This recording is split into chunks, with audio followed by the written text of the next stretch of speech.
Halo, selamat malam pemirsa TVRI dimanapun Anda berada. Muda bukan soal usia, tetapi soal cara pandang ataupun juga mindset tentang cara kerja, efisien, dan juga tatanan dan juga tatapan tajam masa depan tentunya.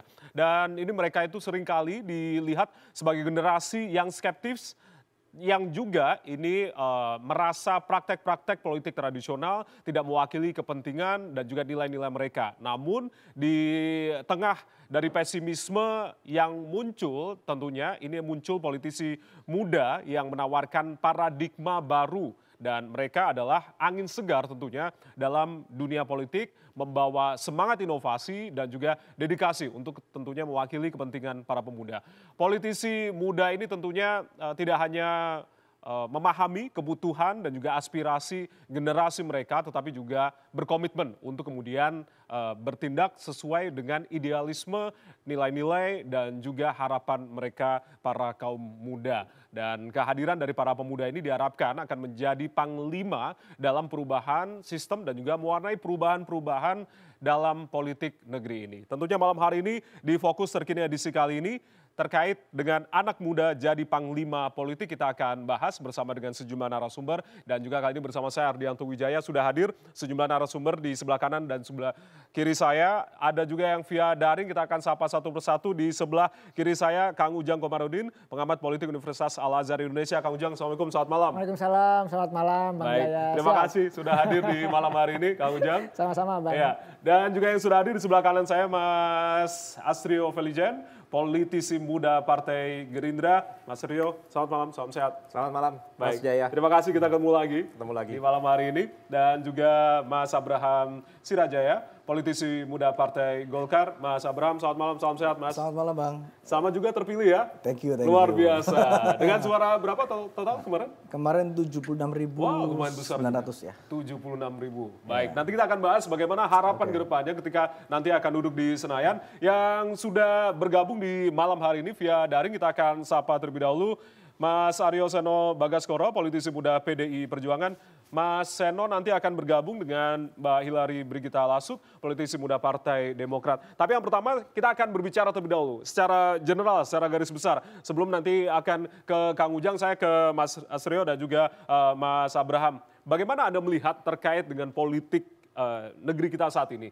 Pilpres pemilu 2019 tentunya sudah selesai begitu, dengan dinamikanya yang sangat luar biasa. Anda melihatnya seperti apa politik kita saat ini, Mas Rio? Ya, terima kasih Mas Jaya. Saya merasa bahwa politik kita hari ini terutama menjadi semakin dewasa. Semakin dewasa? Para pemilih menjadi semakin pragmatis dalam menilai visi misi secara detail dari setiap paslon. Dan juga memilah mana dari visi misi tersebut yang benar-benar cocok untuk diimplementasi dengan kondisi lanskap Indonesia yang kita hadapin, baik di tingkat nasional maupun di tingkat internasional.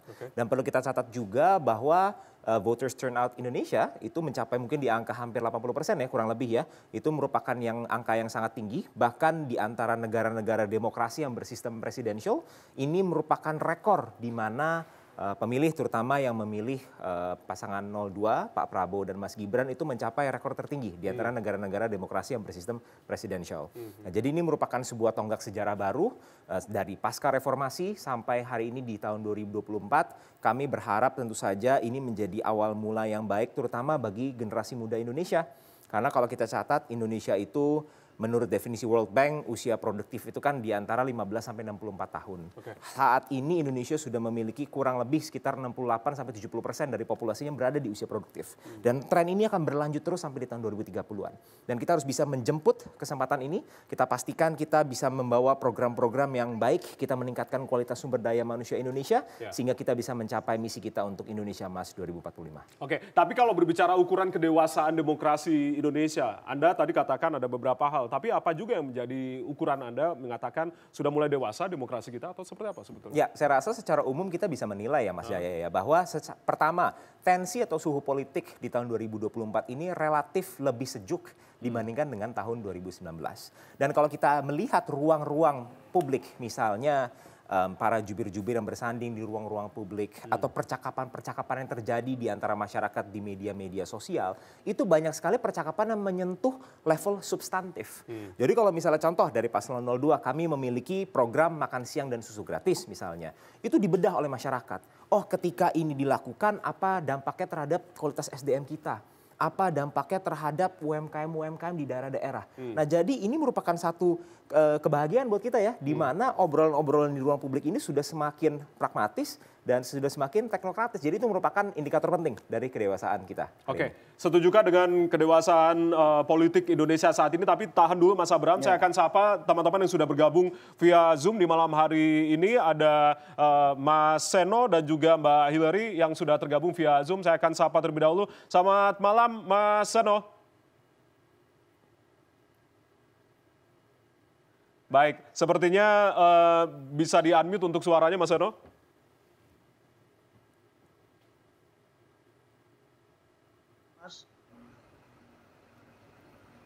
Halo? Oke, baik ya, kita sudah bisa mendengar. Salam sehat Mas Seno, langsung dari Surabaya ya, bergabung malam hari ini. Terima kasih sudah bergabung bersama kami di Voxer ini. Iya, dari Surabaya. Ya, dan juga Mbak Hillary terima Brigita kasih. Lasut yang juga sudah bergabung bersama kami, politisi muda Partai Demokrat. Mbak Hillary, selamat malam, salam sehat Mbak. Selamat malam, salam sehat, Mas. Baik, terima kasih sudah bergabung di malam hari ini. Kita masih berdiskusi terkait dengan awal pandangan terkait dengan politik Indonesia saat ini pasca pemilu 2024. Kedewasaan politik, kalau tadi apakah juga Anda setuju dengan Mas Asrio, Mas Abraham? Ya Mas Jaya, kalau saya melihatnya selalu saya katakan sih bahwa tahun 2024 ini pemilunya adalah the beginning of new era. Artinya pemilih kita, warga kita yang dari milenial sampai Gen Z memegang peran mayoritas di Indonesia ini, sehingga mereka yang sudah memiliki usia lebih dari produktif harus berhati-hati juga. Dan terbukti di tahun 2024 ini banyaknya incumbent yang tumbang karena peran anak muda. Tapi kalau dibilang karena kami di lapangan ya, kita melihat demokrasi kita ini menurut saya masih dalam kondisi kritis. Kalau saya ya. Kritis? Menurut saya. Ukuran kritisnya, indikasi? Kritisnya dalam arti pragmatis secara materi itu masih sangat besar. Jadi itu Anda alami di lapangan? Oh, kita alami. Oke. Jadi artinya apa? Kita ini sebagai seorang calon legislatif, kalau bisa menekan biaya untuk kampanye politik akan kami lakukan. Tapi keadaan di lapangan itu kadang-kadang kita ini kan yang diminta kadang-kadang. Kita ini yang diminta, kita turun dan ini terjadi bukan hanya di Jakarta, ini terjadi di seluruh Indonesia. Dan di tahun 2024 ini kemarin memang agak mengkhawatirkan ya melihat kondisi lapangan, tapi ya alhamdulillah bisa selesai dengan baik, meskipun kedepannya masih banyak yang perlu diperbaiki karena politik transaksional yang seperti ini apabila diteruskan akan menjadi kanker buat demokrasi kita. Gitu. Akan jadi kanker dan akan kemungkinan juga akan ganas jika tidak ada komitmen dari semua pihak begitu ya. Betul. Oke, saya langsung ke Mas Seno. Mas Seno, apakah Anda setuju tadi Mas Asrio bilang sudah mulai dewasa demokrasi kita, tadi Mas Abraham bilang sesungguhnya lebih ke pragmatis begitu, dengan kritis tadi ya, diberatkan sebagai sebuah penyakit kanker begitu. Anda menilainya seperti apa politik kita saat ini pasca pemilu 2024? Ya, pertama sebelum saya masuk, saya kira saya harus mengucapkan selamat dulu pada seluruh kawan-kawan muda yang dapat terpilih di dalam proses pemilu kemarin.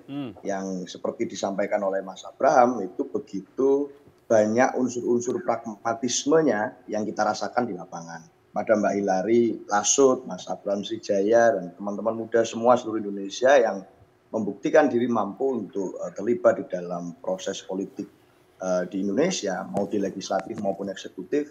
Saya rasa setelah tahun ini, setelah 2024 ini akan menjadi tahun pembuktian bagi kita semuanya, anak-anak muda yang berada di partai politik.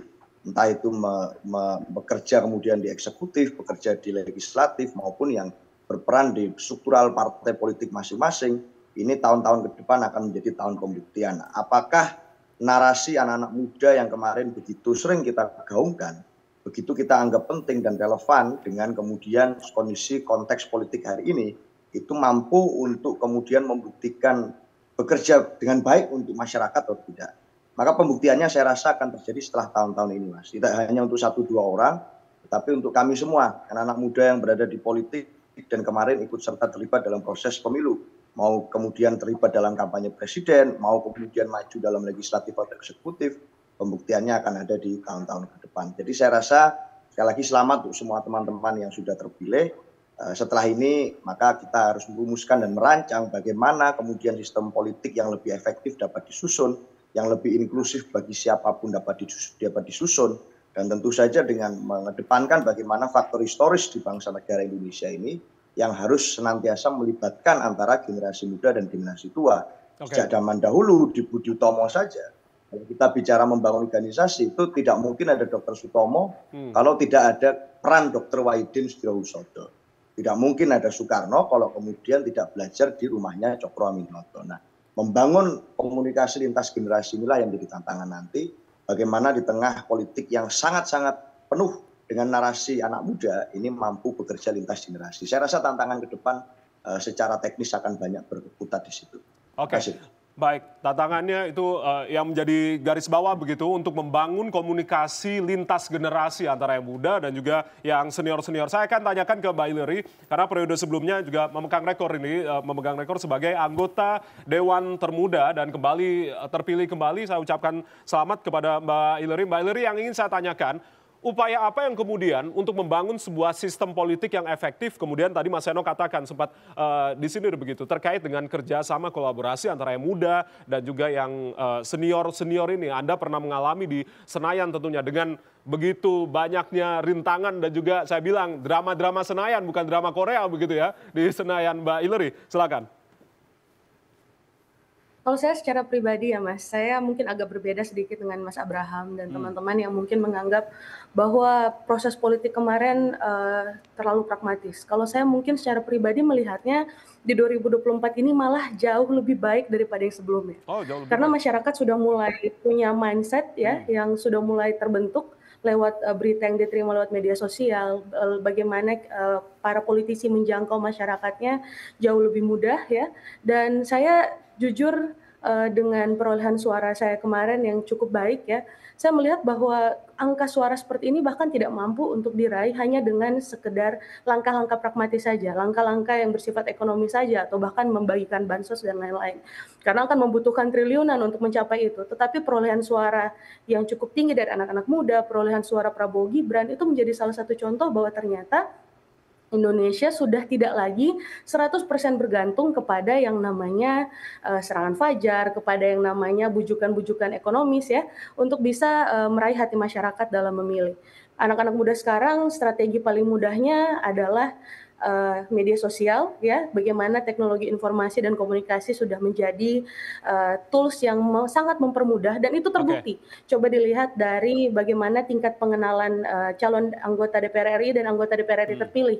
Incumbent banyak yang tumbang, artis banyak yang naik. Kenapa? Karena pengenalannya lebih tinggi dan itu tidak hanya dimulai atau tidak hanya disebabkan oleh hal-hal pragmatis saja, tetapi oleh tingkat pengenalan dan sosialisasi yang ternyata diwujudkan dari hal-hal yang bersifat teknologi dan kemampuan untuk beradaptasi dengan perkembangan zaman. Baik. Nah ini menurut saya jadi keuntungan tersendiri buat kita di pemilu kali ini. Ya, kita hargai tentunya bagi politisi muda yang lebih dominan begitu dalam adu ide gagasan dan kemudian sampingkan terkait dengan pragmatisme ini. Tapi saya akan tanyakan terkait Mas Sastrio sebagai juru bicara begitu pasangan Prabowo Gibran yang kemudian banyak di luar sana yang berkembang terkait dengan isu bansos, terkait dengan isu money politik yang semakin berkembang pada serangan fajar pada saat Pilpres 2024 kemarin.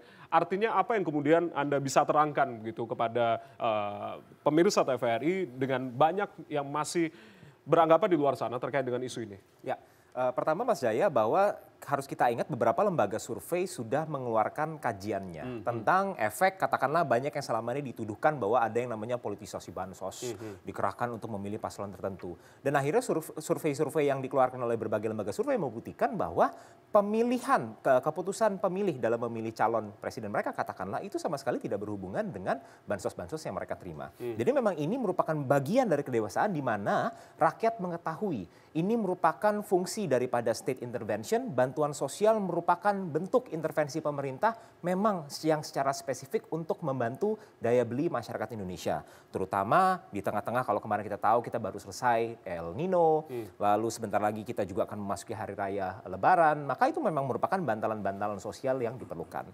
Yang kedua, Mas Jaya, yang perlu kita catat di sini adalah kalau memang dari teman-teman tadi beberapa sempat mengatakan bahwa masih ada terbentur dengan beberapa aspek pragmatisme di lapangan. Saya rasa ini juga menjadi catatan penting kalau memang masih ada, justru ini harus kita semakin bisa membuktikan bahwa tujuan utama dari politik itu adalah ketika kita bisa memberikan dampak langsung dari berbagai keputusan-keputusan politik yang diambil baik di tingkat eksekutif maupun di tingkat legislatif kepada masyarakat. Kalau kita berkaca dari lanskap politik di Amerika Serikat, katakanlah Mas Jaya, antara Partai Republik dengan Partai Demokrat itu jelas perbedaannya. Yang satu mendukung kenaikan corporate income taxes, yang satu mendukung, ada yang mendukung menaik, ada yang mendukung turun, ada yang mendukung deregulasi, ada yang mendukung regulasi yang lebih ketat. Nah, ini juga saya rasa ke depannya partai-partai politik di Indonesia juga harus mengarah semakin ke situ. Setiap partai politik harus bisa mengambil angle-angle khusus tentang nilai-nilai spesifik yang diperjuangkan untuk masyarakat. Sehingga masyarakat bisa menikmati buahnya langsung di dalam kehidupan mereka sehari-hari. Dan saya rasa hari ini sudah terlihat dalam berbagai keputusan politik, katakanlah public transportation mereka naiki setiap hari, infrastruktur jalan kaki yang mereka jalani setiap hari, itu semua merupakan hal-hal yang beririsan dengan berbagai keputusan-keputusan politik. Dan harapannya ke depannya ini juga bisa semakin berkembang, mempengaruhi pendapatan mereka, daya beli mereka, dan juga tingkat kesejahteraan dari seluruh masyarakat Indonesia. Baik, saya akan langsung minta tanggapan dari Kang Ujang terkait apa yang tadi sudah diungkapkan oleh para politisi muda Indonesia ini, yang ada juga yang sudah terpilih dan juga lolos di Senayan begitu. Kang Ujang, Anda melihat partisipasi dari anak muda, kemudian dengan tanggapan dari masing-masing, melihat masa depan politik Indonesia ke depan, seperti apa? Ya, saya optimis, Bang Jaya. Saya 7 tahun terakhir ya, jalan ke kampus-kampus seluruh Indonesia, kampus besar, negeri, swasta, itu berdialog dalam konteks ada yang di Zoom, ketika pandemi kami Zoom, gitu, BEM, Dewan Perwakilan Mahasiswa, di Kalimantan semua. Tadi yang Bang Jaya katakan ada awalnya rasa skeptis, pesimis, gitu kan, apatis ada. Tetapi ketika kita dorong untuk beri pemahaman kepada mereka bahwa politik itu penting dan tidak ada kebijakan di dunia ini termasuk di Indonesia yang tidak diputuskan dengan mekanisme politik, maka kesadaran itu tumbuh. Sudah mulai, bahkan saya ketika misalkan Zoom itu ada anak muda yang 11 tahun ikut juga diskusi politik. Artinya sudah mulai, ini sudah mulai. Oleh karena itu saya tidak heran, tidak aneh kalau Bang Abraham, teman-teman Bahilari yang sejak muda sudah tune in di politik. Memang ingin memberikan kontribusi kepada bangsa dan negara. Nah, saya sepakat dengan Bang Abraham, ini pintu masuk sebenarnya kepemimpinan anak muda ke depan.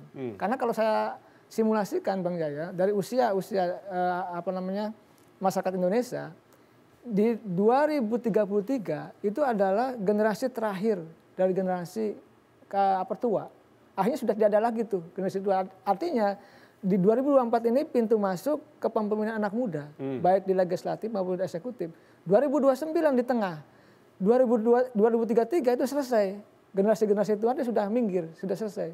Oleh karena itu sebenarnya ini momentum baik untuk bangsa ini, bahwa sejatinya ini sesuai dengan, kalau saya kan santri Bang Jaya. Siap. Saya ada istilah kalau di dalam agama saya itu ada Subhanul Yaum Rijalul God. Artinya? Pemuda hari ini, anak muda hari ini adalah pemimpin di masa yang akan datang. Nah, oleh karena itu membangun optimisme menjadi penting. Optimisme penting Kang Ujang, tapi yang selama ini yang menjadi kendala di internal partai terkait dengan regenerasi, terkait dengan kaderisasi yang tidak jalan, Kang Ujang. Ya, saya sepakat Bang. Bahkan ada di Indonesia, mohon maaf, ada partai kader yang menyebut partai kader, tapi kaderisasi juga nggak jalan. Anggota DPR-nya itu saja, 5 periode, 4 periode adalah itu. Atau jalan pintas begitu mengangkat beberapa sosok. Nah ini sebenarnya ini yang perlu ditata. Ya saya pernah menulis dalam sebuah jurnal namanya Pelembagaan Partai Politik. Perlu ditata misalnya bagaimana agar nanti tidak seenaknya orang masuk tahu-tahu jadi wali kota. Ya kan tahu-tahu jadi gubernur. Nah ini penting juga ditata bagaimana manajemen partai itu kelembagaan apa, demokratisasi internalnya dijalankan, rekrutmen politiknya dilakukan, lalu kaderisasinya tadi diokekan. Jadi komunikasi politik, pengatur konflik ini kan fungsi-fungsi partai yang memang harus dijalankan oleh partai politik. Hari ini memang belum. Tetapi saya melihat tadi masuknya Bang Abraham, Mbak Hilary, nanti mungkin ke depan Bang Seno, Bang Tio, ini juga menjadi titik secerca harapan bahwa partai politik ke depan harus berubah. Kan begini, tidak mungkin selamanya politik kita buruk. Pasti kita butuh pemimpin muda yang bagus. Contoh, saya kasih tahu di pilkada sudah mulai mohon maaf tokoh-tokoh terdidik. Misalkan ada Ridwan Kamil alumni Amerika, Anies alumni Amerika, lalu juga di Bogor Bima Arya ya, alumni Australia kan. Artinya banyak juga kepala daerah yang memang dia sekolah pendidikan tinggi yang bagus, berkualitas dan muda juga. Artinya ke depan saya meyakini bahwa bangsa ini punya stok kepemimpinan anak muda yang bisa diandalkan. Tetapi memang ya kebanyakan mohon maaf ya di kita ini anak mudanya masih pesimis, masih galau, masih istilahnya masih santai gitu. Ini yang perlu kita perjuangkan ke depan. Nah, demokrasi saya melihat bagaimanapun hari ini adalah tonggaknya ada di anak muda. Dulu Soekarno berjuang di usia berapa? 17 tahun. 21 sudah berdebat dengan Nasir, nasionalis dan Islam. Tetapi perdebatannya itu perdebatan-perdebatan yang memang membangun, memberikan konstruksi kepada bangsa. Nah hari ini bagaimana kita memformulasikan anak muda, bukan hanya beliau-beliau seperti Bang Abraham terpilih, tetapi bagaimana bisa berkontribusi gagasannya gitu. Nah saya pernah mengatakan ke seluruh anak muda Indonesia Bang, setiap kesempatan gitu, bahwa kenegarawanan itu bukan hanya dimiliki oleh politisi. Kan derajat tertinggi dari seorang negarawan, politisi kan negarawan. Nah kita balik, bahwa negarawan itu juga harus mampu dibangun oleh anak-anak muda. Apa indikatornya? Dua saja kalau saya katakan. Negarawan itu kalau anak muda itu mementingkan kepentingan masyarakat bangsa dan negara, dia layak. Nah hari ini kan untuk kepentingan sendiri, berjuang. Untuk kepentingan keluarga begitu ya. Yang kedua, bagaimana sebenarnya ide, gagasan, ucapannya, perilakunya, itu kepentingannya untuk bangsa dan negara. Nah kalau dua indikator ini dibangun dari sekarang oleh anak muda Indonesia, saya optimis kok bangsa ini bisa berubah. Saya yakin Bang. Saya dosen 17 tahun. Tapi kan juga melalui proses tentunya kan gitu loh, kita proses kaderisasi. Politik. Ya kita belajar politik tadi Bang Abraham mengatakan ada nilai pragmatis Bang Tio. Iya. Saya survei Bang. Saya pernah jadi tim sukses.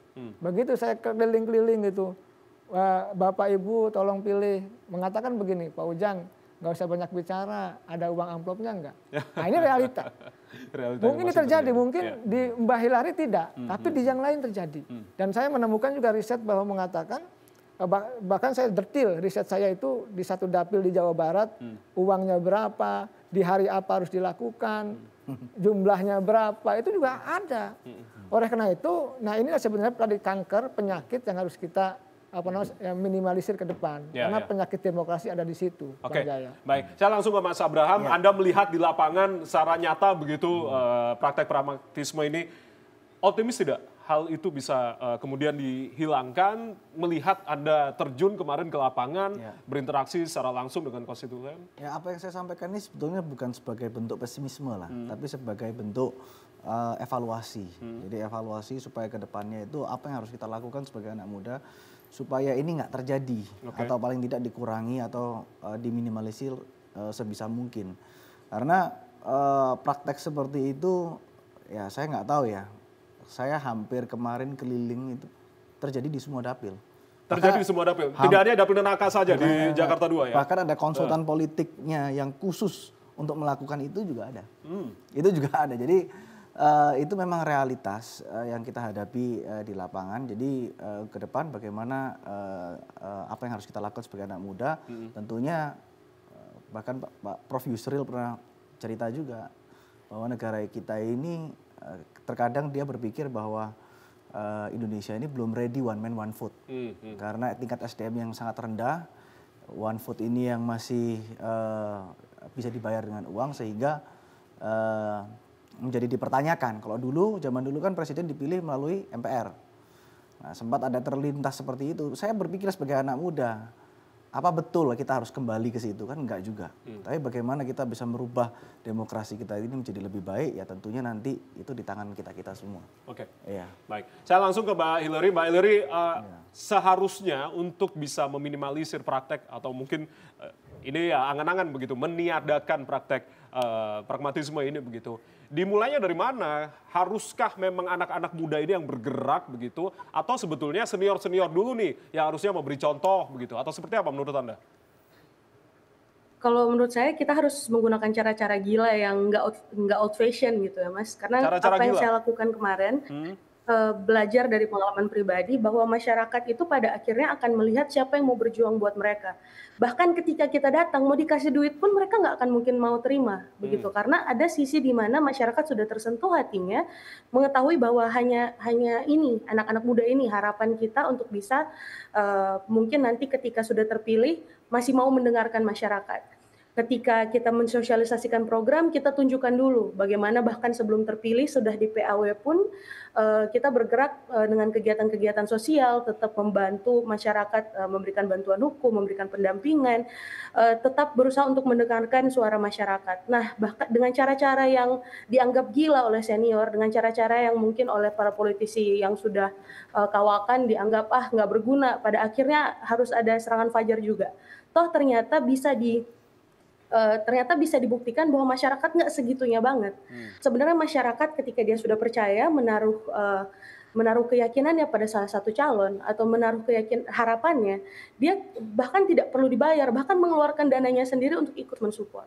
Nah ini saya bisa sampaikan dengan lantang dan dengan lapang dada karena sudah saya lakukan sendiri begitu Mas. Oke. Bagaimana ternyata kegiatan-kegiatan sosial yang kita buat, yang kita bagikan di sosial media dapat membuat masyarakat yang dikenal pragmatis ternyata menjadi realistis karena melihat ternyata ada anak muda yang berbeda yang tidak sama dengan ratusan mungkin anggota dewan terpilih lainnya yang sudah pernah mereka lihat. Ketika mereka melihat itu, rasa terkejut, rasa ada yang spesial dari orang ini, itu akan membuat masyarakat juga pada akhirnya akan memilih 100 atau 200 ribu ini bisa kuambil dari yang lain, tapi tetap pilihanku kujatuhkan kepada orang yang sesuai hati nurani. Luar biasa, harusnya ini juga bisa dicontoh begitu ya di dapil-dapil yang lain untuk melihat potret ternyata bisa juga begitu apa yang tadi sudah diungkapkan oleh Mbak Hillary. Nanti saya akan tanyakan di segmen selanjutnya masih membahas terkait dengan topik kita di kesempatan malam hari ini, anak muda menjadi panglima politik. Usai jeda kami akan kembali, tetaplah bersama kami.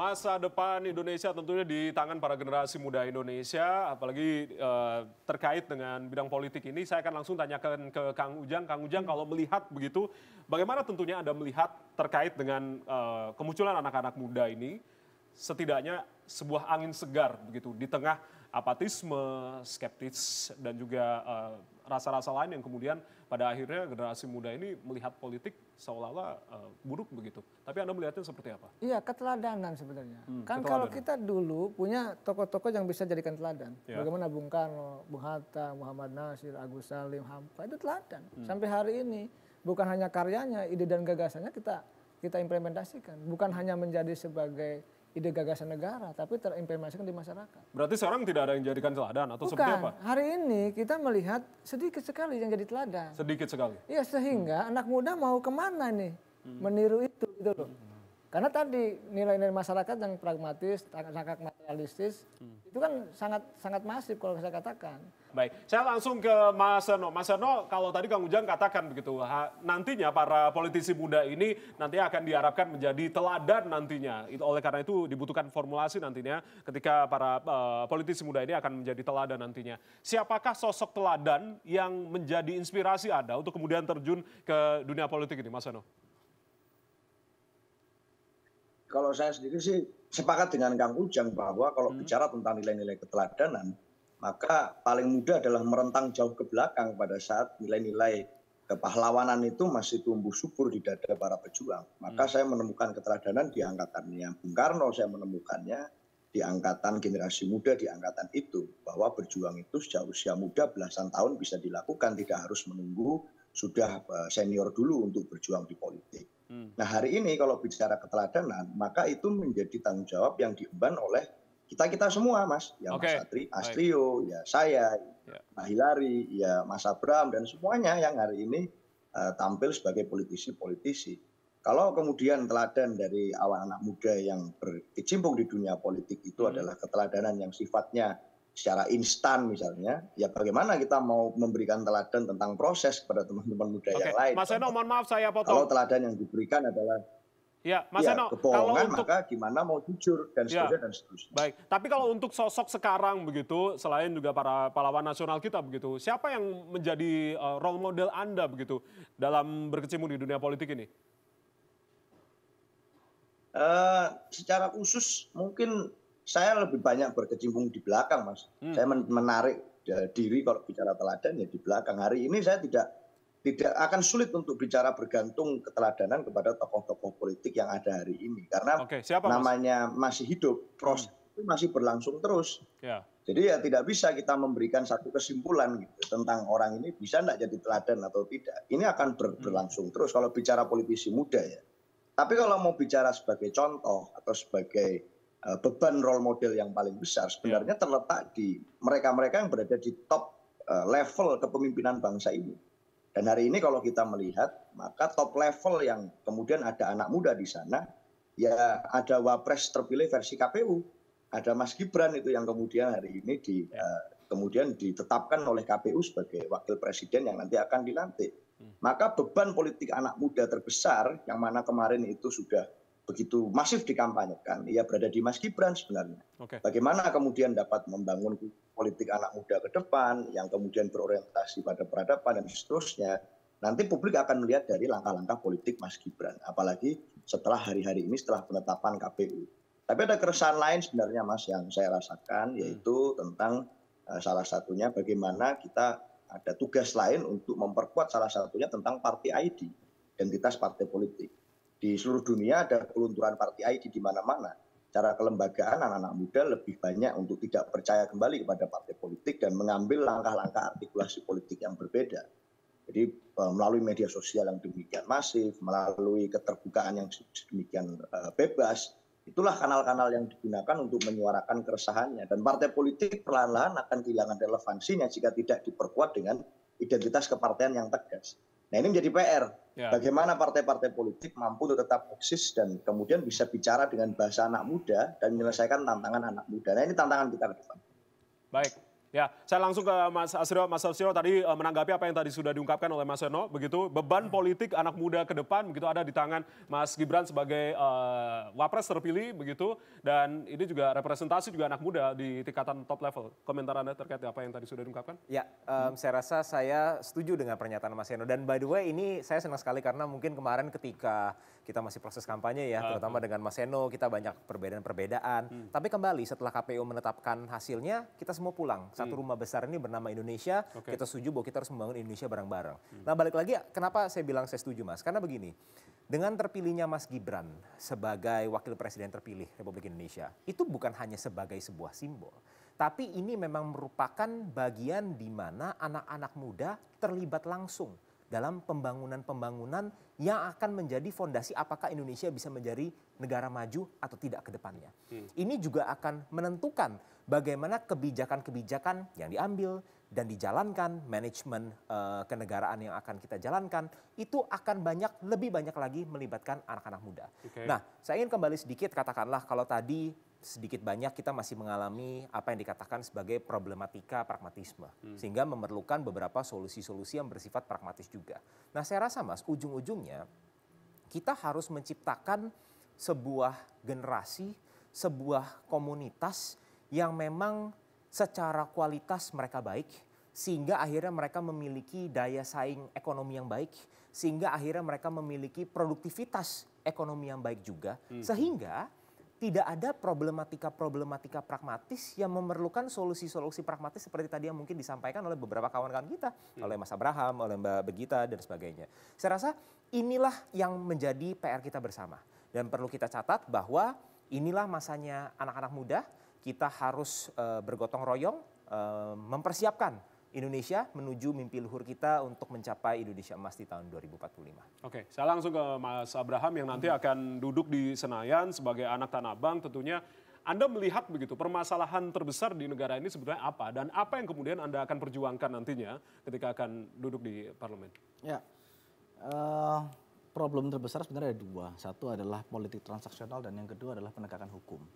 Itu yang menjadi concern Anda di bidang hukum ya? Ya, bidang hukum. Karena kebetulan background saya advokat dan saya memang minta ke Ketua Umum kalau bisa saya ditaruh di komisi yang saya berkaitan, yaitu Komisi 3, karena saya betul-betul ingin menggunakan fungsi dari DPR sebagai pengawasan terhadap lembaga penegakan hukum supaya bisa betul-betul dicapai keadilan itu di tingkat level paling bawah. Karena keadilan di Indonesia, saya sebagai praktisi hukum, penegakan hukum di Indonesia itu relatif mahal.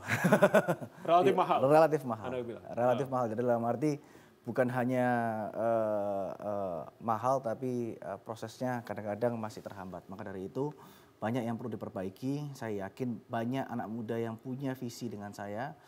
Karena saya selalu percaya kita nggak usah bicara pendidikan, kita nggak usah bicara kesehatan kalau penegakan hukumnya masih nol. Jadi penegakan hukumnya itu harus bagus dulu, barusan yang lain kita perbaiki. Itu yang kita cita-citakan. Oke, tapi ini menyoroti ya terkait apa yang tadi sudah disampaikan oleh Mas Asrio. Ya. Terkait dengan pada saat pencalonan Mas Gibran sebagai cawapres pada saat itu begitu.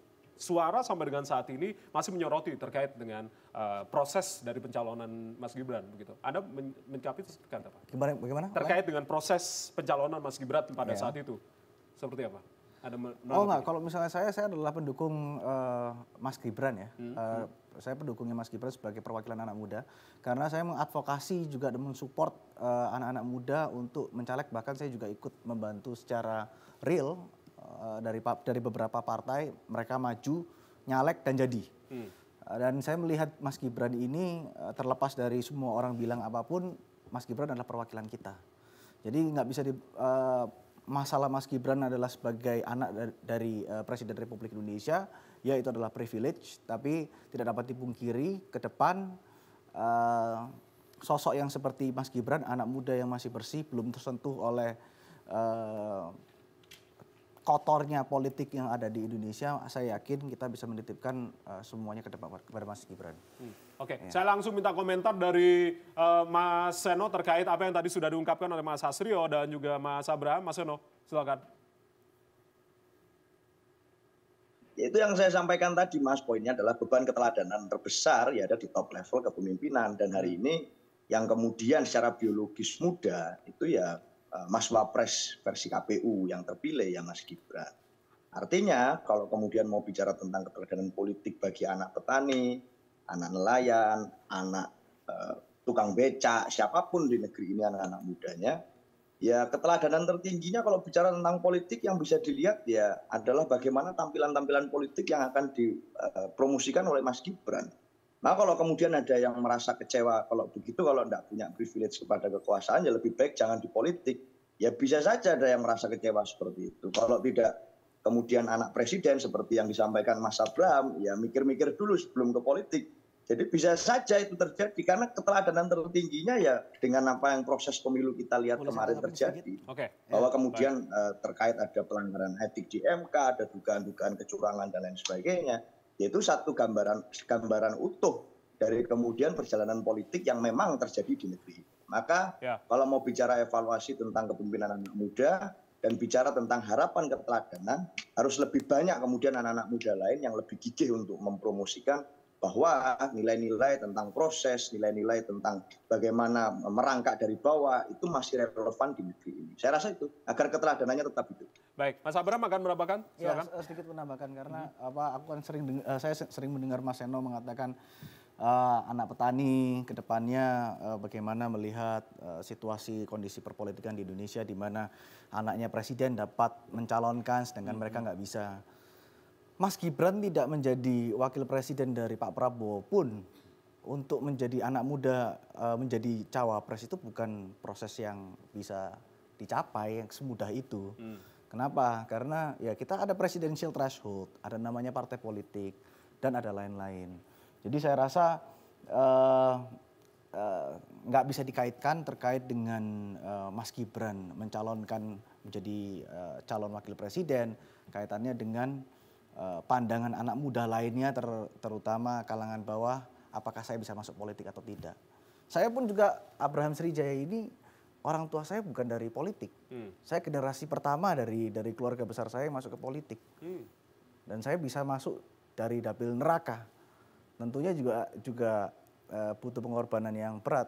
Dan saya yakin Mas Gibran pun jangan dibilang nggak berproses, beliau berproses. Oke.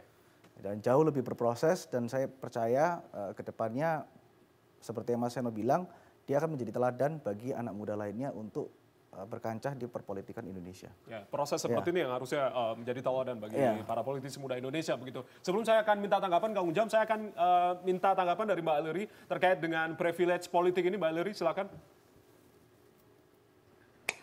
Urusan privilege politik ya, semua jenis karir pasti ada privilege-nya. Saya selalu bilang kemana-mana, anak petani ketika jadi petani juga nggak ada petani dinasti. Ketika anak dokter sekeluarga jadi dokter semua, nggak ada dokter dinasti. Ketika polisi satu keluarga TNI jadi satu keluarga jadi TNI polisi semua, tidak ada TNI dan polisi dinasti. Sehingga privilege politik itu menurut saya hanya upaya untuk mencoba mendegradasi anak-anak muda potensial yang lahir dari keluarga politik ya. Dan tapi kalau saya secara pribadi juga selalu saya sampaikan di mana-mana bahwa saya tidak percaya terhadap keteladanan politik.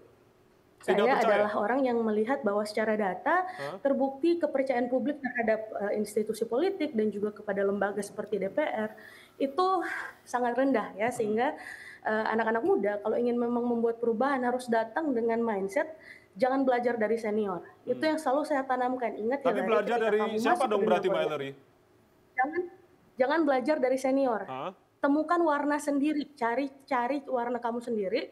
Entah mau lihat dari entah mau berusaha menggunakan insting, menggunakan pertimbangan-pertimbangan lewat free education bisa kita dapatkan dari media sosial dan juga dari internet ya, dari perkembangan teknologi. Menurut saya kalau bisa ada keputusan yang kita ambil yang bisa berbeda dari semua keputusan sama yang diambil oleh senior dan politisi konvensional dan politisi kawakan, ambil yang berbeda itu. Karena kalau enggak, pada akhirnya hasil yang akan didapatkan sama juga. Masyarakat yang ditemui adalah masyarakat pragmatis, politisi yang ditemui adalah politisi yang menjaga egonya, menjaga image-nya dengan berusaha untuk tampil etis tapi tidak mempedulikan apa yang terbaik buat masyarakat. Jadi kalau saya secara pribadi sih mungkin agak berbeda dengan teman-teman.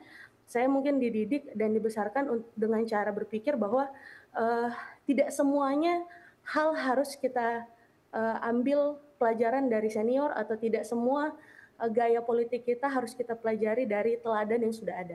Kalau bisa bawa aja cara berpolitik sendiri dan cara berpikir sendiri. Menjadi diri sendiri ini artinya Mbak Ellery, apakah Anda tidak menemukan sosok role model di lingkungan di sekitar Anda di Senayan pada saat itu, atau seperti apa sebetulnya? Tapi juga tentunya belajar dong dari orang tua Anda tentunya begitu. Tapi saya tidak menemukan yang sempurna, yang perfect, yang bisa dijadikan, karena yang namanya kesempurnaan dalam satu sosok teladan itu pada dasarnya adalah ide. Jadi yang kita teladani, yang kita kagumi dari seseorang sebenarnya idea of him, idea of her. Jadi kita sebenarnya pada dasarnya kita tahu bahwa orang tidak ada yang sempurna.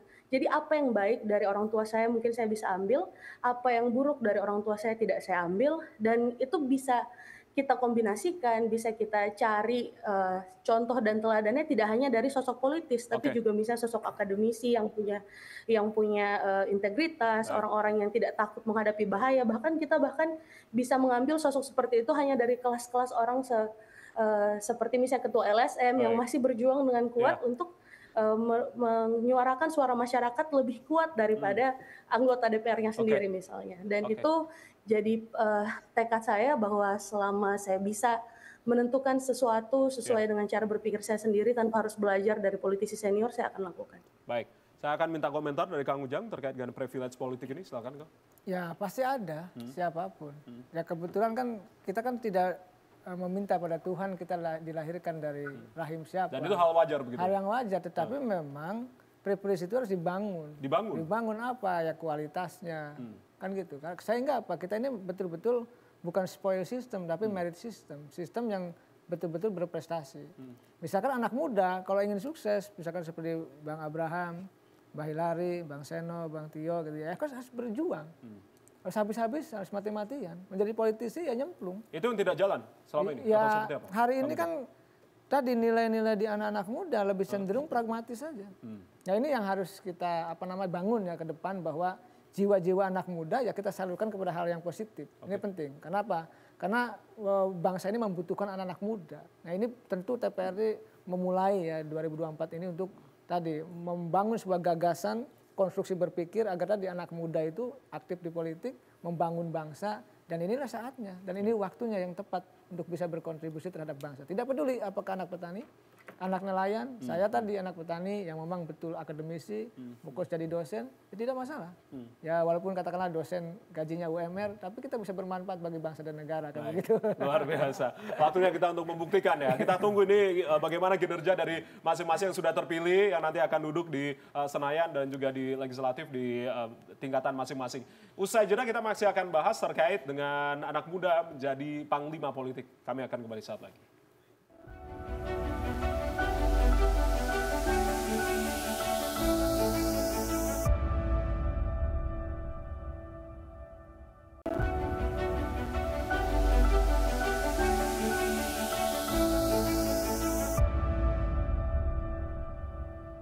Anak muda menjadi panglima politik masih kita bahas, kita diskusikan di malam hari ini dengan sejumlah narasumber dan rata-rata politisi muda Indonesia yang tentunya nanti akan berjuang di parlemen dan juga menghiasi kancah politik nasional. Saya langsung ke Mas Trio. Mas Asrio, kalau melihat begitu, ada sebenarnya kekhawatiran dari politisi muda bahwa nantinya ini akan menjadi kepanjangan alat atau kepanjangan tangan tentunya dari para elit parpol. Anda melihatnya seperti apa?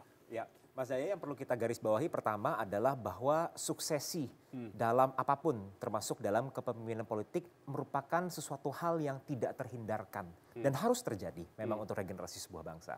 Kalau kita berbicara suksesi kepemimpinan dalam tingkat politik, maka kita berbicara harus ada proses akumulasi.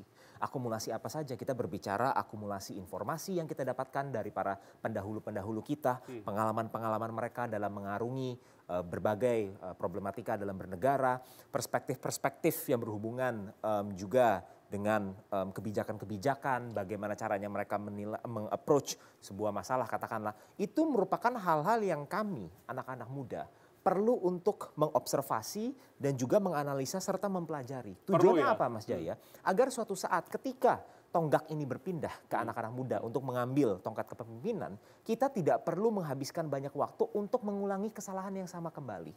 Sehingga dalam proses kepemimpinan anak muda ke depan, kami bisa melakukan ini dengan lebih baik daripada generasi-generasi sebelum kita. Mbak Brigita tadi menjadi diri sendiri, komentar Anda?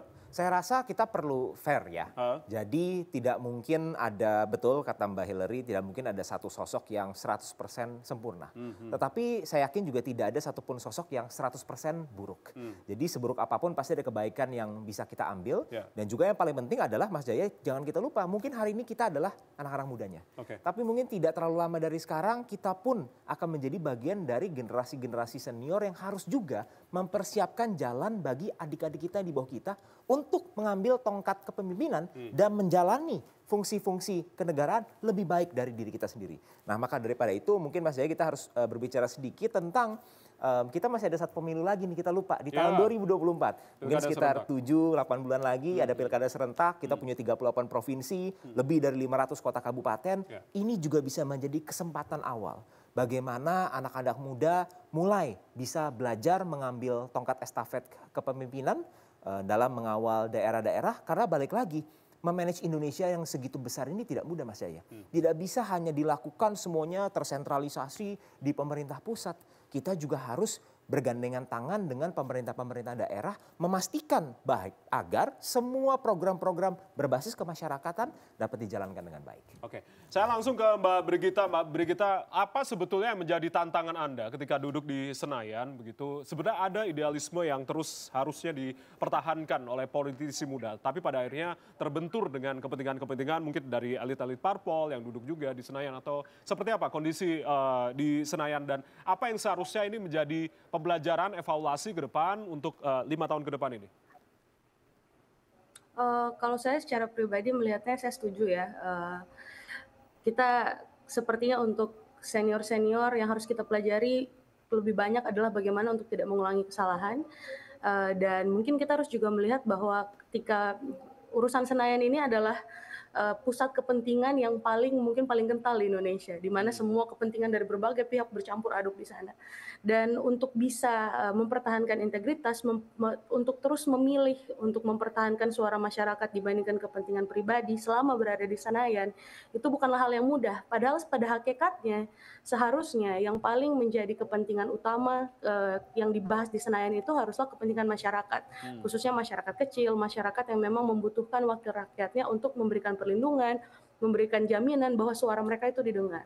Nah, bagi saya pribadi, kalau ada yang harus kita pelajari dari Senayan, dari politisi-politisi senior, adalah bagaimana tentunya kita dapat berusaha untuk menjadi lebih baik dari mereka, benar seperti yang disampaikan, untuk kedepannya kita bisa jadi solusi buat masyarakat, hal-hal yang mungkin belum bisa diselesaikan dan belum bisa dibereskan oleh para politisi senior yang sudah duduk sebelumnya. Jadi kalau menurut saya memang tidak mudah ya untuk bisa menguasai atau bisa memahami ilmu politik, karena sepertinya berada di dalam dunia politik sama seperti jadi dokter, akan menjadi masa pembelajaran seumur hidup yang mungkin sampai kapanpun tidak akan bisa dimaster atau tidak akan bisa dikuasai oleh satu orang. Dan kalau menurut saya sempurna atau tidaknya seorang figur politik itu tentunya tidak hanya dinilai berdasarkan image-nya di lapangan, tapi seberapa jauh dia berdampak buat masyarakatnya. Dan untuk menilai seorang politisi ketika dia punya daerah pemilihan misalnya, yang bisa menilai itu adalah masyarakatnya sendiri di daerah pemilihan tersebut. Sehingga kemudian kita tahu bahwa yang namanya politisi yang sempurna tidak bisa dinilai secara sama rata di dalam satu garis, karena setiap daerah memiliki kebutuhan terhadap pemimpin yang berbeda-beda, setiap daerah punya urgensi masalah yang harus diperjuangkan yang tidak sama satu dengan yang lain, dan ini menjadi dinamika yang ada di Senayan. Dan tentunya secara berangsur-angsur diharapkan kita sebagai anggota DPR RI, khususnya anggota DPR RI muda, bisa menemukan solusi-solusi terbaru yang lebih inovatif, yang mungkin bisa lebih berdampak untuk bisa memperbaiki Senayan dan reputasinya di hadapan masyarakat. Luar biasa dinamika yang terjadi di parlemen, apalagi di Senayan begitu. Sudah siap dengan dinamika yang tadi sudah digambarkan oleh Pak Hillary? Mas Abraham, silakan komentar Anda. Kalau kita sudah mempersiapkan diri dari 2019.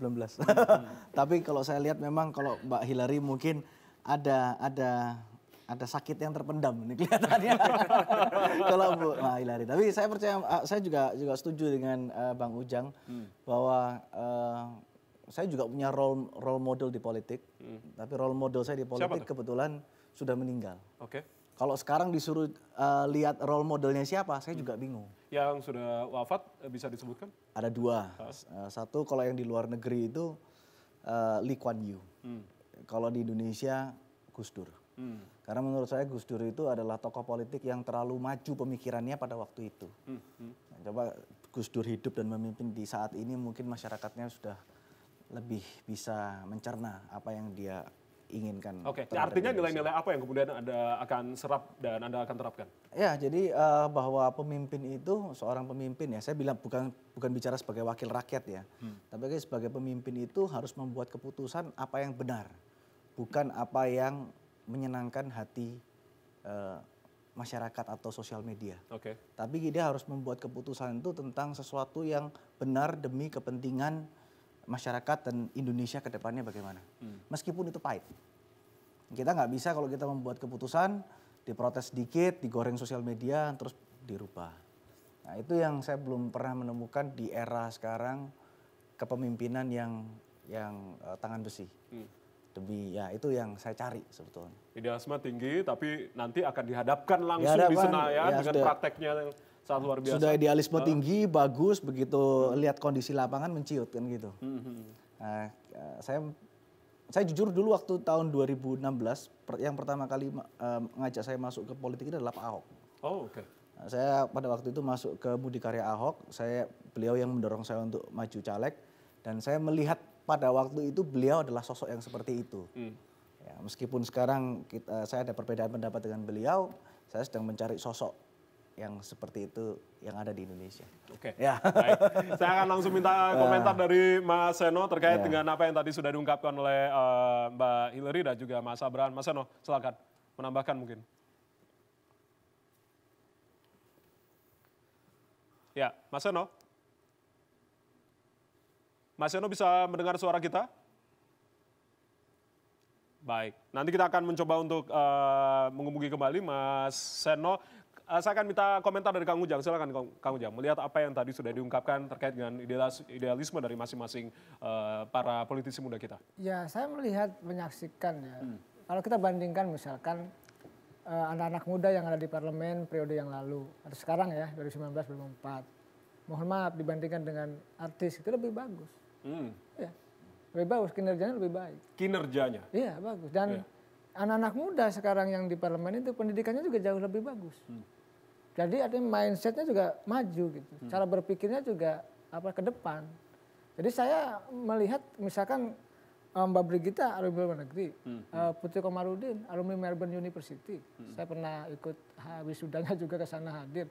Ya banyak. Jadi anak-anak muda, Bang Abraham juga anak cerdas, anak muda cerdas gitu.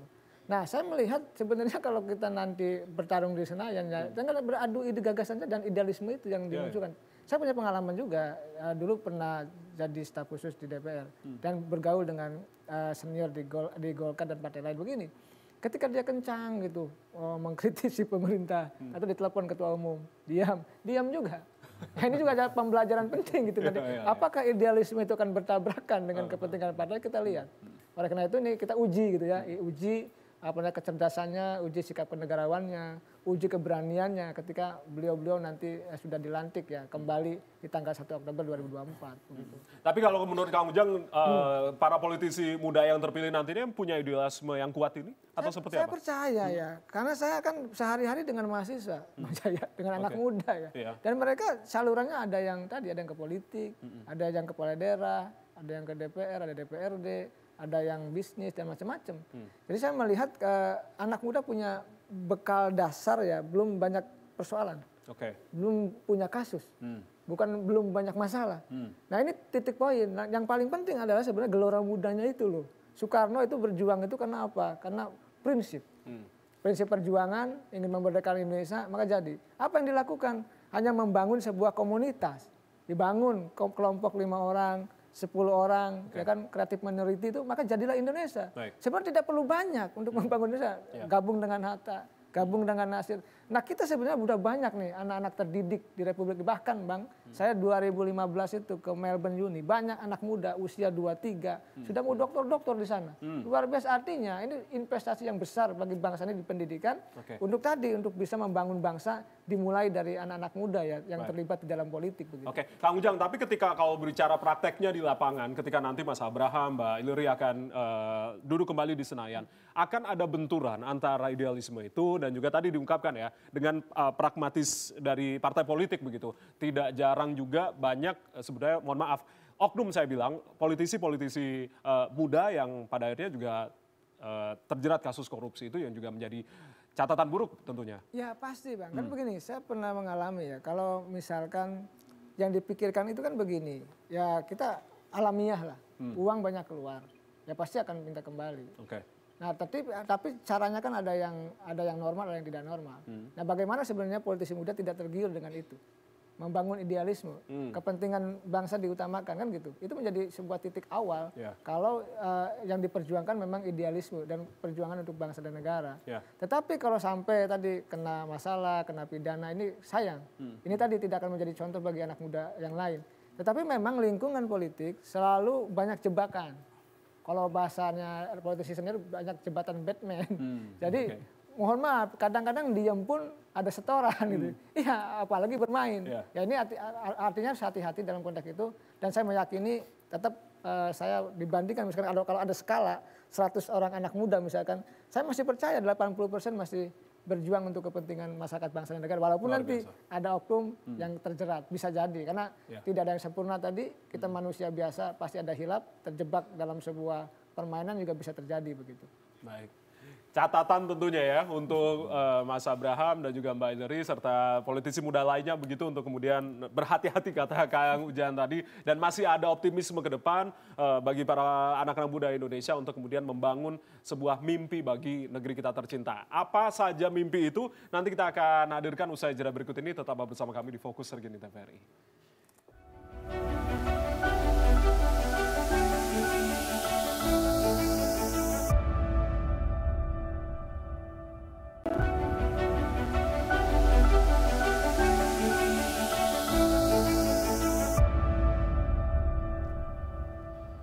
Oke, kita di segmen terakhir terkait dengan tema anak muda menjadi panglima politik ke depan. Tentunya saya akan langsung tanyakan dari masing-masing para politisi muda yang kemarin ikut dalam kontestasi pemilu 2024. Sebelum saya akan tanyakan ke mimpi masa depan Indonesia ke depan begitu. Mas Abraham, bagaimana komentar terkait dengan hasil pemilu 2024 kemarin? Anda terpilih dan juga terkait dengan hasil Pilpres 2024. Silakan. Ya, tentunya kami bersyukur ya, kami bisa memenangi kontestasi pemilihan legislatif dari Dapil Neraka ini, meskipun sebetulnya kurang dari target, tapi ya kita syukuri. Mengalahkan para petahana loh, luar biasa. Mengalahkan para petahana, ya, itu kita syukuri. Ya, saya juga berharap hasil pemilihan ini bisa menjadi inspirasi buat anak muda lainnya di Partai Golkar. Ada evaluasi ke depan terkait dengan pemilu? Ada, pasti ada evaluasi dari internal tim maupun dari internal partai. Partai pun juga dari Bang Erwin Aksa kemarin juga ingin mempelajari sistem kami. Siapa tahu bisa diterapkan untuk anak muda lainnya. Karena kita memang tidak punya logistik sebesar senior-senior, tapi kita punya keringat lebih banyak. Jadi itu strategi yang kami lakukan dan semoga menjadi inspirasi bagi anak-anak muda lainnya di Partai Golkar. Terkait dengan hasil Pilpres tentunya kami juga syukuri. Pasangan yang kami dukung, yang dari awal lingkungan kami pun, lingkungan saya pribadi banyak yang menentang, tapi saya tetap percaya dengan Mas Gibran dan akhirnya bisa dapat, saya juga ikut bersyukur dan senang.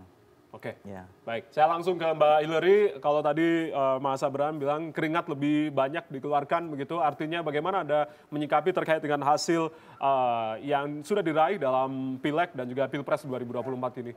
Mbak Hillary, silakan.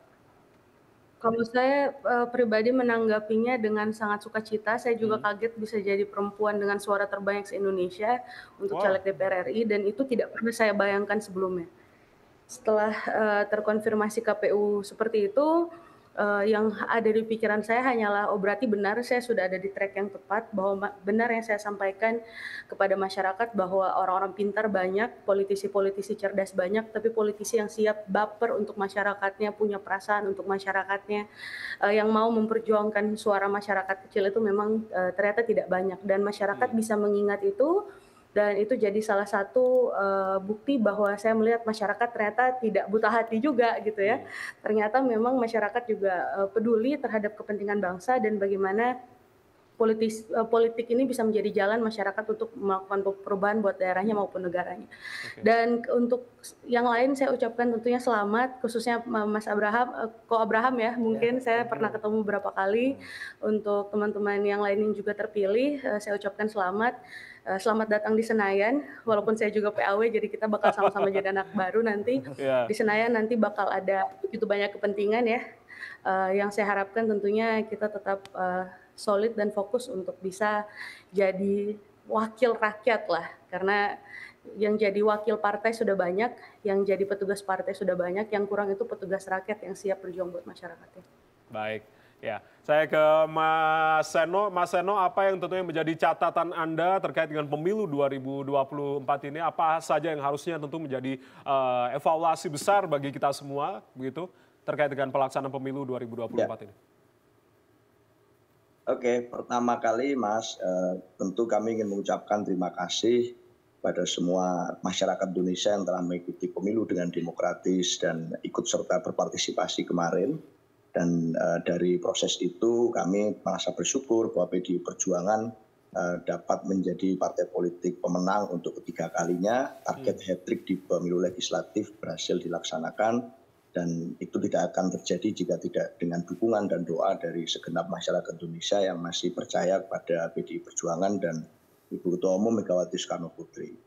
Di partai ini kami semua diajarkan untuk senantiasa mengabdi kepada kepentingan bangsa dan negara melalui cara-cara yang konstitusional dan demokratis. Oleh karena itu dalam pemilu kemarin kami tidak kemudian banyak bicara tentang hasil pemilu, tetapi kami lebih banyak bicara tentang bagaimana prosesnya. Karena kepentingan kami jelas bahwa jika kemudian relevansi terhadap pemilu ini masih tetap dirasa penting, prinsip kedaulatan rakyat masih dirasa penting yang terekspresikan dalam pemilu, maka kemudian catatan-catatan dari kelompok sipil, kelompok kritis, dan lain sebagainya yang kemarin bersuara tentang proses pemilu, harus dilakukan sebuah mekanisme evaluasi agar itu fair untuk semua. Kalau kemudian bicara tentang netralitas, bicara tentang pelanggaran etik dan lain sebagainya, jika tidak ada mekanisme untuk melakukan evaluasi, maka itu hanya akan menjadi obrolan-obrolan samping saja di warung-warung kopi. Padahal sejarah bangsa ini yang sudah berlaku dengan demikian panjang, tidak bisa jika tidak kemudian proses kemarin kita tidak dokumentasikan dalam sebuah mekanisme evaluasi yang jelas. Oleh karena itu kami bangga bisa menjadi bagian dari demokrasi Indonesia yang senantiasa berjalan dan itu akan terus kami lakukan entah dalam metode mekanisme kritis maupun mekanisme kerjasama, tetapi dalam pemilu-pemilu selanjutnya kami akan konsisten dengan suara yang telah dipercayakan kepada PDI Perjuangan. Termasuk bagi kader-kader muda partai yang hari ini belajar menjadi petugas partai yang mengabdi untuk rakyat. Oke, catatan ini semoga ini juga tidak terulang begitu dalam Pilkada serentak 2024 beberapa bulan lagi begitu. Saya akan minta tanggapan dari Mas Asrio terkait dengan apa yang tadi sudah diungkapkan oleh Mas Seno, bicara terkait dengan prosesnya, cara-cara konstitusional, lalu juga mekanisme evaluasi pemilu 2024. Ya, saya ingin berbicara tentang dua hal Mas Jaya. Pertama adalah tahapan Pilpres, dua pemilu yang sudah kita lewati dan satu pemilu yang akan kita hadapi nanti di tahun 2024. Lalu kedua adalah memang ada beberapa catatan-catatan terutama untuk demokrasi di Indonesia. Pertama, kami dari Partai Gerindra sangat puas terutama dengan hasil Pilpres di mana Pak Prabowo berhasil mendapatkan mandat dan kepercayaan dari sekitar kurang lebih 58% masyarakat di seluruh Indonesia. Dan satu ini putaran dari akhirnya, satu putaran dari berbagai kalangan, baik itu dari irisan demografi, geografi, kalau kita berbicara dari tingkat pendidikan, semuanya hampir semuanya relatif Pak Prabowo dan Mas Gibran unggul. Lalu yang kedua adalah dari pemilu legislatif, Partai Gerindra juga tetap mengalami progres dibandingkan tahun 2019 di mana jumlah kursi kami bertambah dan itu merupakan sebuah progres yang kita apresiasi juga. Walaupun itu juga datang dengan beberapa catatan, tentu saja kita tetap mengevaluasi, semakin memperkuat mesin-mesin partai yang berada di daerah, baik dari tingkat pimpinan sampai ke akar rumput, agar di tahun 2029 harapannya Partai Gerindra dapat memberikan performa yang lebih baik dibandingkan tahun 2024. Semoga bisa maksimal penambahan kursi seperti Golkar, PKB, beberapa partai lain. Lalu begitu kan. Mungkin jangan lupa untuk pilkada yang akan kita hadapi di akhir tahun nanti, kami berharap kami bisa mendorong lebih banyak lagi putra-putri terbaik bangsa, terutama yang berusia lebih muda untuk dapat mengambil tongkat estafet kepemimpinan di daerah-daerah. Lalu mungkin kalau sedikit catatan Mas Jaya, terakhir ini adalah bahwa ini harus sama-sama kita akui bahwa cost of doing politics di Indonesia ini memang masih relatif cukup tinggi. Kita berbicara pengadaan APK, iklan, membuat banyak sekali event-event activation, itu semua membutuhkan biaya yang tinggi. Lalu caranya bagaimana? Saya rasa kita sekarang sudah on the right track. Negara hari ini sudah memberikan kompensasi uang kepada partai politik melalui undang-undang yang berlaku berdasarkan jumlah suara. Jadi ada persuaranya, ada kan ya, partai politik itu menerima dana dari negara. Itu mungkin perlu kita tingkatkan lagi. Lalu kedua adalah akses pendanaan yang lebih fleksibel dan juga lebih transparan ke depan. Misalnya kalau di Amerika tuh ada namanya super PACs, jadi banyak orang bisa membuat satu pool of funds, anggaran, dan mereka akan menseleksi kira-kira anggaran ini akan kita kasih ke calon anggota legislatif yang mana nih. Nah itu mungkin juga bisa kita terapkan. Lalu yang terakhir adalah kami dari Partai Gerindra sangat memandang optimis. Banyak sekali anak-anak muda yang semakin terlibat di dalam politik, baik sebagai pemilih, baik di ajang politik itu sendiri.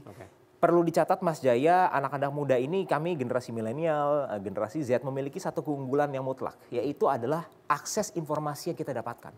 Kita dari kecil sudah dijejeli dengan banyak sekali informasi. Hubungannya apa Mas Jaya kalau kita perhatiin? Hampir semua tantangan yang kita hadapi hari ini misalnya, itu tuh permasalahan kompleks yang tidak hanya tergantung Indonesia saja. Masalah pupuk, masalah gandum, masalah pangan, masalah hankam, pertahanan keamanan, itu tidak tergantung dari Indonesia, tapi semuanya terinterkonekted secara global.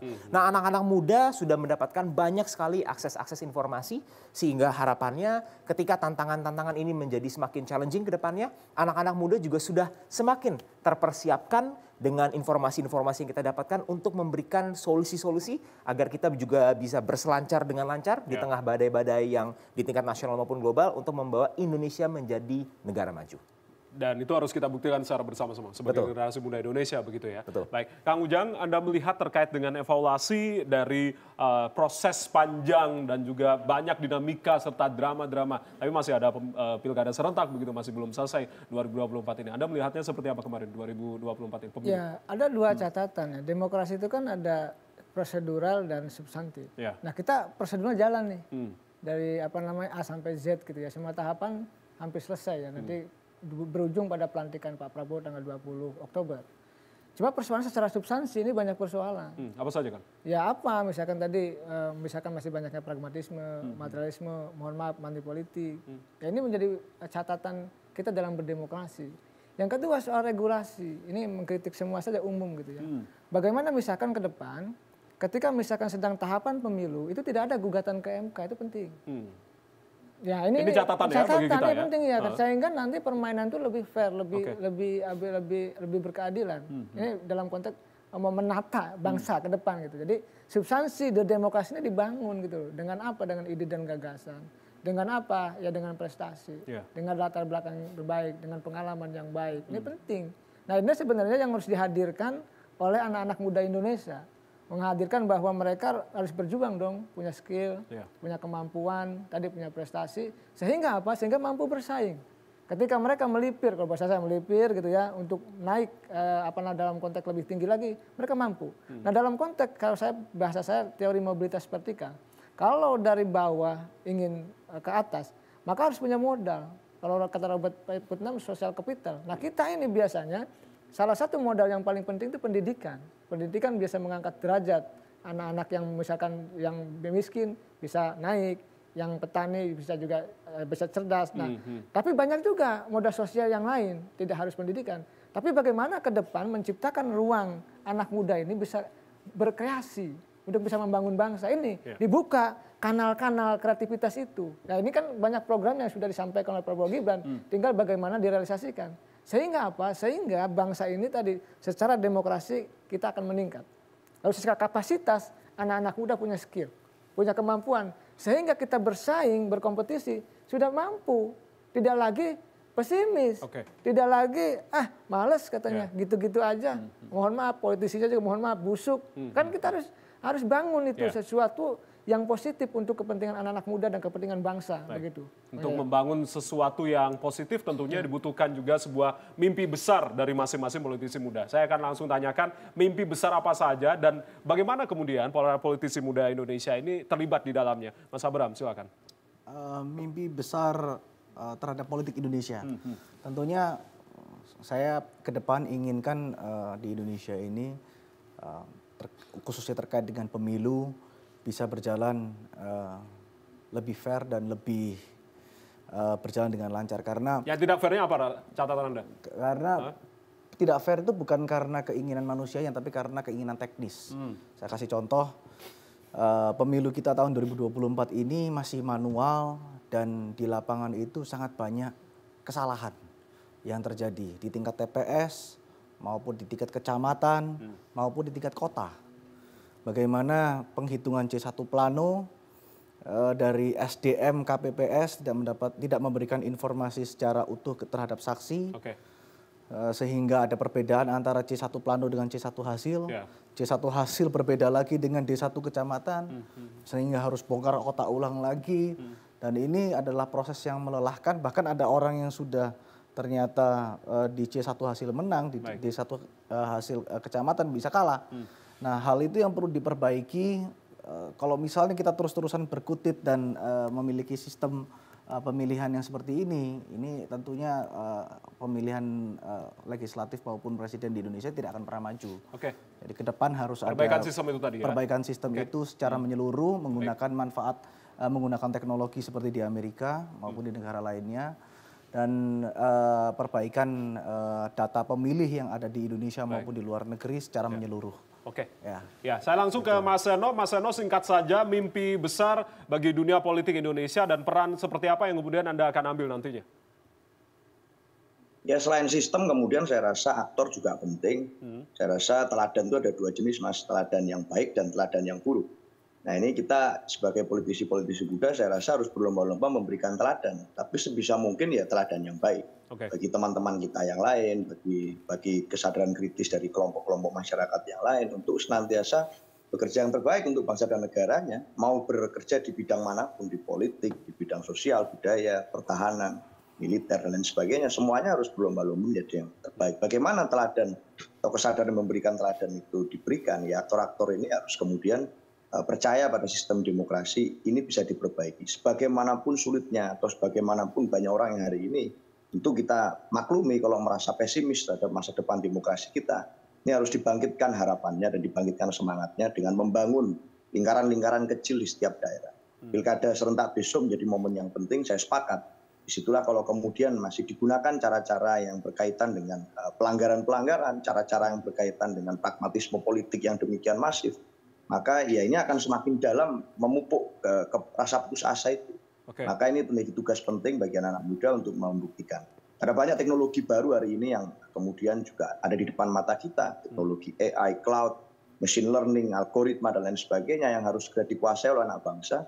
Salah satunya juga kita harus memandang itu sebagai salah satu chance untuk menghadapi demokrasi ke depan. Saya rasa anak-anak muda mampu menjadi teladan-teladan itu. Sebisa mungkin teladan yang baik dan bukan teladan yang buruk. Ya, harapan kita semua. Mbak Brigita, mimpi besar bagi dunia politik Indonesia dan keterlibatan ada di dalamnya. Silakan singkat saja, Mbak. Harapannya Indonesia pasti ke arah yang lebih baik ya. Anak-anak mudanya bisa bermanfaat dan berdampak buat masyarakatnya, buat bangsa dan negaranya. Kita bisa belajar lebih banyak ya apa yang mungkin sudah kita lewati beberapa waktu ini. Ada polarisasi di dalam pemilu dan lain-lain yang kemudian setelah selesai pemilu pada akhirnya ternyata bersatu kembali. Itu pelajaran-pelajaran yang mungkin bisa kita ingat sebagai anak-anak muda bahwa kedepannya jadi politisi itu fokus kepada masyarakatnya, nggak usah fokus sama polarisasinya. Jadilah petugas masyarakat ya yang benar-benar fokus untuk kepentingan masyarakat, bukan hanya untuk kepentingan pribadi, golongan dan partai saja.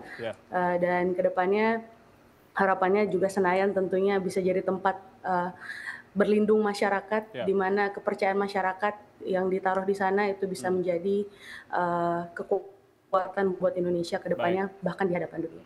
Baik, Mas Asrio singkat saja. Ya, sangat simpel Mas Jaya, kami percaya dari Partai Gerindra kunci utamanya adalah di kualitas sumber daya manusia. Kenapa Mas? Karena kalau kita perhatiin negara-negara yang memiliki sistem politik yang baik, yang relatif lebih bersih, sangat minim money politics, itu adalah negara-negara yang maju. Negara-negara yang maju indeks utamanya apa? Mereka memiliki ekonomi yang baik. Negara yang memiliki ekonomi yang baik pasti memiliki kualitas sumber daya manusia juga yang unggul dan baik. Maka daripada itu, kami akan mendukung 100% program dari Presiden dan Wakil Presiden terpilih, Pak Prabowo dan Mas Gibran, terutama adalah program makan siang dan susu gratis. Ini dalam mimpi besar untuk membangun kualitas SDM yang baik, yang akan melahirkan insinyur-insinyur baru, dokter-dokter baru, anggota DPR baru, bahkan presiden-presiden baru untuk Republik Indonesia ke depan. Harapan kita semua ya, mimpi itu akan segera terwujud dengan kinerja pembuktian dari kita semua sebagai generasi muda Indonesia. Mas Asrio terima kasih, Mas Abraham terima kasih, Mas Seno terima kasih, Mbak Hillary terima kasih sudah bergabung bersama kami, Kang Ujang juga hatur nuhun, terima kasih sudah bergabung bersama kami, salam sehat semua, terima kasih sudah bergabung bersama kami Fokus Terkini TVRI, saya Ardianto Wijaya mewakili teman-teman yang bertugas mengucapkan terima kasih atas kebersamaan Anda. Tetap saksikan TVRI Media Pemersatu Bangsa, selamat malam, sampai jumpa. Terima kasih.